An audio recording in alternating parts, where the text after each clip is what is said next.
Hello.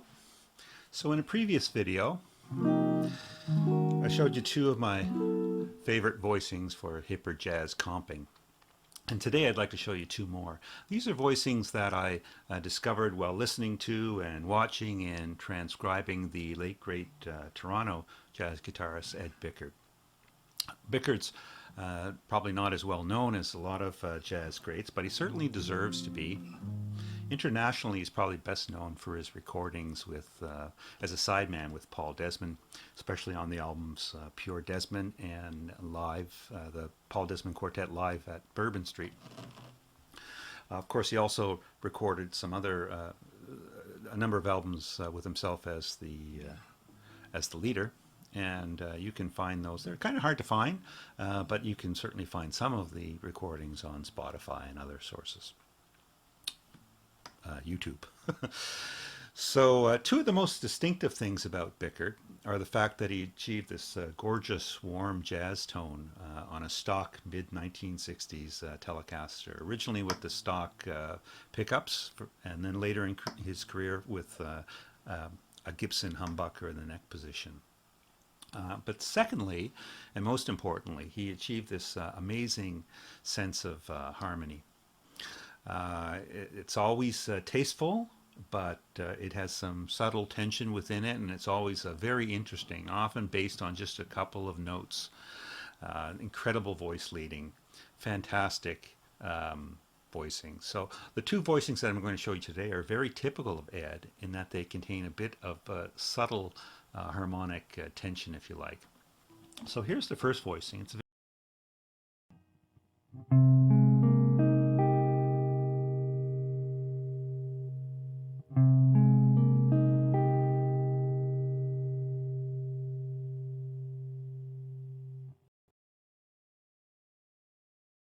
So in this position, the third position, the notes are C, A flat, oops, sorry, C, A flat, B flat, E flat, and G. So it's very similar to a C minor seventh with this added flat 13. And there's that tension that you hear within it, but an A flat and a B flat is,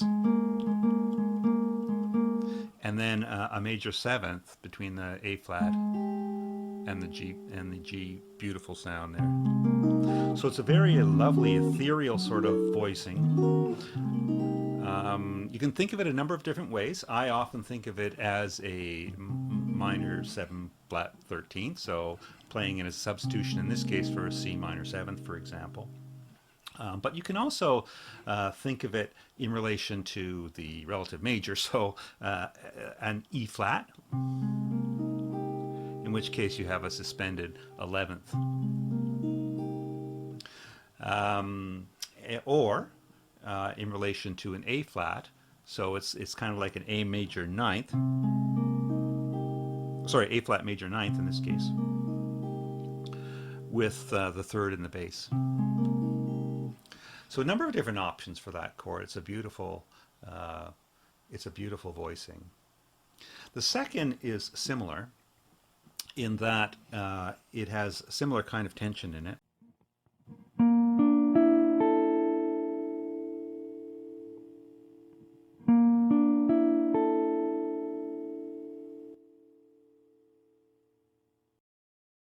So in this case, the notes are B flat, D, E, and A. And you get that same major seventh on the outside, so B flat in the root and then an A. But you also get this lovely tension here. Oh, sorry, this lovely tension. C to E, major second. So, how to think of this chord? Well, interestingly enough, if you look at the notes, it's actually a C13th without a rootless C13th. So I tend to play my C13th like this. But if you play it like this, you have the flat 7th in the root. Much tenser sound.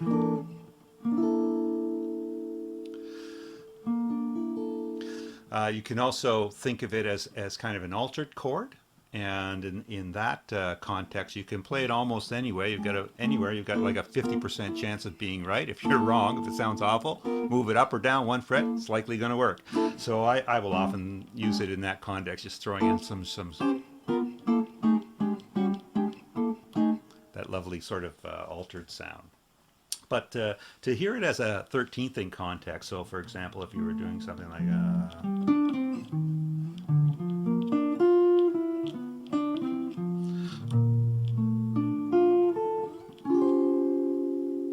so we're going from a B flat major 7 to an E flat 13th, but we have it voiced this way as opposed to, see, there's much better tension there, much more interesting chord voiced that way. So that's it. That's thanks for watching. Feel free to leave some comments, and if you're not a subscriber, please click on that subscribe button, and we'll see if we can come up with some other voicings for you next time. Thanks.